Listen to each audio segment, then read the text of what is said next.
जय श्री राम दोस्तों, क्या आपने श्रवण कुमार का नाम सुना है? हाँ, वही श्रवण कुमार जो माता पिता की सेवा के लिए प्रसिद्ध है। लेकिन क्या आप जानते हैं कि उनके माता पिता कौन थे, कहाँ से आए थे? क्या उनकी कोई कहानी है? श्रवण जैसा पुत्र तो सभी मांगते हैं क्योंकि वे माता पिता की सेवा करते थे। लेकिन क्या आप जानते हैं आखिर श्रवण को क्यों मरना पड़ा? इसके पीछे की वजह कोई श्राप था या फिर कोई वरदान? यह वह कथा है जो अक्सर छूट जाती है, लेकिन आज हम जानेंगे उस बीज की कहानी जिससे श्रवण जैसा पुण्य आत्मा खिला। यह कथा न सिर्फ सेवा, तपस्या और त्याग की मिसाल है, बल्कि उस युग की सामाजिक परंपराओं, दंड विधान और पारिवारिक मूल्यों को भी उजागर करता है। आइए एक बार फिर श्रवण की दुनिया में उतरते हैं। बहुत पुरानी बात है। अयोध्या नगरी में एक धनाढ्य साहूकार सेठ अपनी पत्नी संग रहता था। बाहरी रूप से संपन्न पर भीतर से नैतिकता और धर्म से डगमगाया हुआ जीवन था उनका। सेठ का व्यवसाय किराने की दुकान और ब्याज का धंधा था। एक स्त्री जो आर्थिक रूप से बहुत ही निर्धन थी, उनके घर रोज झाड़ू, पोछा, बर्तन और अन्य घरेलू काम करने आती थी। समय के साथ सेठ की दृष्टि उस स्त्री पर रुक गई और धीरे धीरे यह निगाहें प्रेम में बदल गई। वो स्त्री भी अब सेठ के प्रति आकर्षित हो गई थी। दोनों की नज़रें मिली और फिर दोनों एक दूजे के हो गए। धीरे धीरे बात इतनी बढ़ गई कि वह स्त्री अपने पति और बच्चों को छोड़कर सेठ के साथ रहने लगी। उनके इस अवैध संबंध की खबर धीरे धीरे नगर वासियों तक पहुंची और बात फैलते फैलते राजा तक जा पहुंची। उस समय अयोध्या के राजा दशरथ नहीं थे, बल्कि उनके पिता महाराज अज थे। तो न्यायप्रिय, धर्मनिष्ठ और दूरदर्शी राजा ने तत्काल दरबार लगाया। सेठ और उस स्त्री को बुलवाया गया। दोनों से सवाल किया गया, क्या तुम जानते हो कि तुम्हारा यह कृत्य समाज और परिवार दोनों के लिए कलंक है? सेठ ने कांपते स्वर में सिर झुका लिया। हाँ महाराज, हमसे भूल हो गई, हम दोषी हैं। राजा ने उस स्त्री के पति को भी बुलवाया। उसने कहा, महाराज, अब मैं इस स्त्री को अपनी पत्नी के रूप में स्वीकार नहीं कर सकता। मेरे बच्चे छोटे छोटे हैं, मेरा जीवन बर्बाद हो गया है। राजा सोच में पड़ गए। कुछ क्षण मौन रहने के बाद उन्होंने एक कठोर पर न्यायोचित निर्णय लिया। इन दोनों की आंखें फोड़ दी जाए, क्योंकि इन दोनों ने पाप की शुरुआत दृष्टि से की। यही दंड उपयुक्त है। और जैसे ही राजा की आज्ञा हुई, सैनिकों ने उनकी आंखों में गर्म सलाखें डाल दी। चीख पुकार मच गई, परंतु यही था उस युग का न्याय, सख्त पर सबक देने वाला। अब वह दोनों अंधे, लाचार और निष्कासित कर दिए गए। राजा ने कहा, इन जैसे लोगों का राज्य में रहना खतरा है। इनका अस्तित्व ही सामाजिक पतन का कारण बन सकता है। इन्हें राज्य से बाहर निकाल दिया जाए। वे दोनों जंगलों की ओर भटकते भटकते सरयू नदी के तट पर पहुँचे। वहीं एक छोटी सी झोपड़ी बनाई और जीवन यापन करने लगे।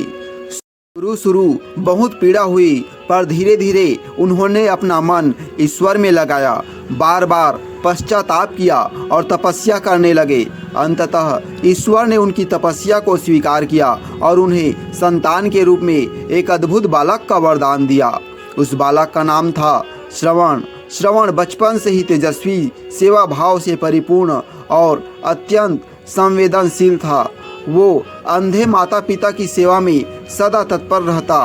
उन्हें स्नान कराता, भोजन कराता, हाथ पकड़कर जंगल की सैर कराता, उसके दुख दर्द बांटता। कहते हैं कि श्रवण की सेवा देखकर वन के पशु पक्षी भी आश्चर्य में पड़ जाते थे। समय बीता, श्रवण युवा हुआ, उसका विवाह हुआ, पत्नी आई। शुरू में सब कुछ ठीक चला, पर एक दिन एक घटना घट गई जिसने कहानी को मोड़ दिया। श्रवण की पत्नी माता पिता के लिए दो प्रकार की खीर बनाती थी। एक थी मिहरी यानी खट्टे मट्ठे की खीर, और दूसरी दूध, चावल और मिश्री से बनी खीर। दिखने में दोनों एक सी, पर स्वाद में जमीन आसमान का अंतर। एक दिन श्रवण के पिता के हिस्से में अधिक गर्म मिहरी आ गई। श्रवण ने थाली बदल दी और खुद वह खीर खाई। पिता ने पहली बार खीर का स्वाद लिया तो हैरान हो गए। बेटा, आज घर में क्या उत्सव है? खीर में आज अमृत का स्वाद आ रहा है। श्रवण चौंका। उसने थाली वापस ली, चख कर देखा तो सारी सच्चाई सामने थी। वह पत्नी के पास गया और सख्त स्वर में पूछा, तू ऐसा भेद क्यों करती है? पत्नी बोली, अंधे माता पिता को क्या समझ में आता है? खट्टा मीठा दूध क्यों बर्बाद करूं? बस यह सुनते ही श्रवण के हृदय में आग लग गई। उसने कहा, जिस स्त्री में सेवा नहीं उसमें मेरा जीवन व्यर्थ है। अब मैं अपने माता पिता की सेवा किसी और के भरोसे नहीं छोड़ूंगा। उसने 2 मजबूत बांस की लकड़ियों से एक कांवर बनाई और उस पर एक एक पहलू में माता पिता को बिठाकर कंधे पर उठा लिया और निकल पड़ा 4 धाम की यात्रा पर। माता पिता के साथ बिना किसी सुविधा के, बिना किसी साधन के, सिर्फ श्रद्धा, सेवा और भक्ति के बल पर जंगल, पहाड़, नदियाँ सब पार करता गया। माता पिता को हर तीर्थ दर्शन कराता गया।